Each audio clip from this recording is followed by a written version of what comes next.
और अश्विनी जी, जिस तरीके से आज मोहन भागवत जी का एक बयान आया लव जिहाद पर, उन्होंने सीधे तौर पर परिवार को ही केयर करने की बात करी है। पूरे मामले को कैसे देखते हैं?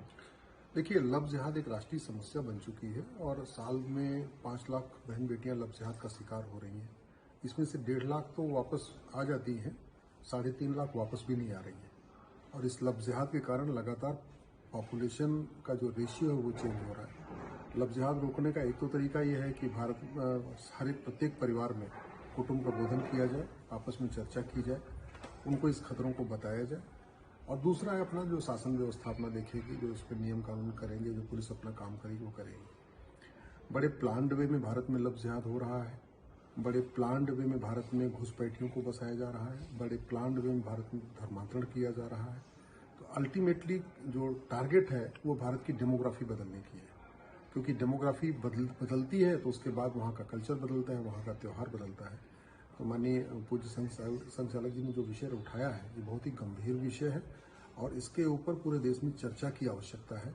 लव जिहाद को कैसे रोका जाए, परिवार कैसे रोकेगा, समाज कैसे रोकेगा, शासन कैसे रोकेगा, इसके ऊपर गंभीर चिंता की जरूरत है। अश्विनी जी, जब ये बात लव जिहाद पे आती है, हिंदू मुस्लिम पे आती है, तो जिस तरीके से अगर हमने देखा है कि पश्चिम बंगाल में जो वहाँ पे जो हालात हैं और हाल में जो बांग्लादेश में जो परिस्थिति है जहाँ पे हिंदुओं को मारा जा रहा है, इस पूरे घटनाक्रम को कैसे देखते हैं, आप क्या कहेंगे?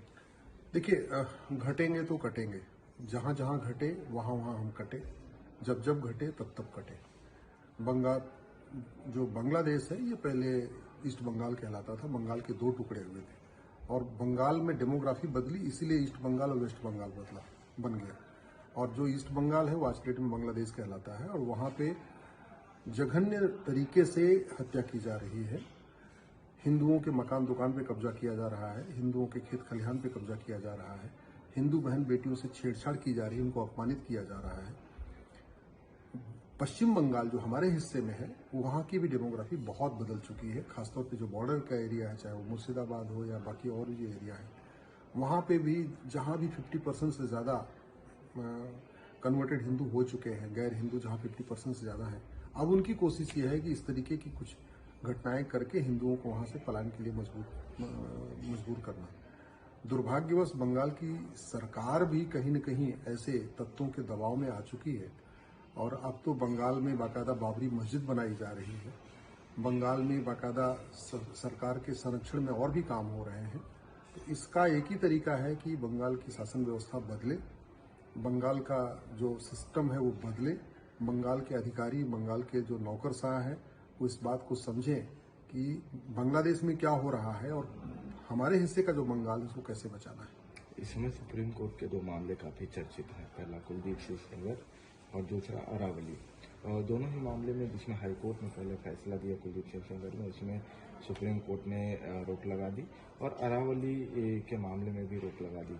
1 to 1 अगर दोनों ही टॉपिक चर्चा करें तो क्या कहेंगे आप, ये कैसे पॉसिबल हुआ? क्योंकि काफी चर्चा का विषय रहा। देखिए, सुप्रीम कोर्ट में जब कोई फैसला आता है तो सुनवाई के बाद आता है। कभी ऐसे नहीं होता है कि हाँ सुप्रीम कोर्ट कोई फैसला ऐसे नहीं। अरावली के मामले में जो फैसला आया था उसके लिए बाकायदा विशेष बेंच बनी है। सीजीआई साहब खुद उस बेंच में बैठे हैं और बेंच बना के उन्होंने 3 जजों की बेंच बना के निर्णय लिया है कि भाई जो आदेश था पिछला वाला उसको वापस लिया गया है। जहां तक सेंगर के मामले में भी पूरी बहस हुई, उसमें सॉलिसिटर जनरल अपीयर हुए, बचाव पक्ष के भी वकील अपीयर हुए, दोनों पक्षों को सुनने के बाद फैसला लिया गया है। सुप्रीम कोर्ट ने जो फैसला दिया है मुझे लगता है पूरा देश उसका स्वागत कर रहा है और मैं भी उसका स्वागत कर रहा हूँ। कहा जा रहा है कि अगर इस तरीके से आंदोलन नहीं होते या फिर धरना प्रदर्शन नहीं होता, परिवार आगे नहीं आता, तो शायद न्याय नहीं मिलता। उधर कुलदीप सिंह सेंगर की जो बेटी है वो कह रही है कि ये न्याय नहीं है। देखिए, इसका तरीका तो यही है कि कुलदीप सिंह सेंगर अपना नार्को पॉलीग्राफ मैपिंग टेस्ट करवा लें और जो पीड़िता है जिसने आरोप लगाया है उसका भी नार्को पॉलीग्राफ मैपिंग टेस्ट कर लिया जाए। मुझे लगता है दूध का दूध पानी का पानी हो जाएगा। नहीं तो दोनों पक्ष अपने आप को निर्दोष बताते रहेंगे, दोनों पक्ष अपने अलग अलग बयान देते रहेंगे।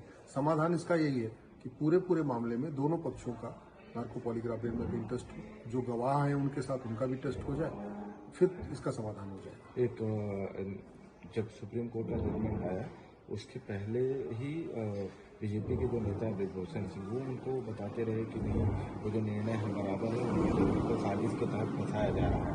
इस पर क्या कहेंगे? एक एडवोकेट के नाते मैं तो इतना ही जानता हूँ, सच क्या है इसका जानने का दो ही तरीका है। या तो पूरा ट्रायल हो, ट्रायल होने के बाद कोर्ट का फैसला आए, और दूसरा तरीका है कि जल्दी से पता करना है सच क्या है, तो टेक्नोलॉजी का उपयोग किया जाए। आखिर आज की डेट में हम अग्नियान, मंगलयान, सूर्यान बना रहे हैं, आदित्ययान बना रहे हैं। आज की डेट में हमने बड़ी बड़ी मिसाइलें बना लिया, अग्नि ब्रह्मोस बना लिया।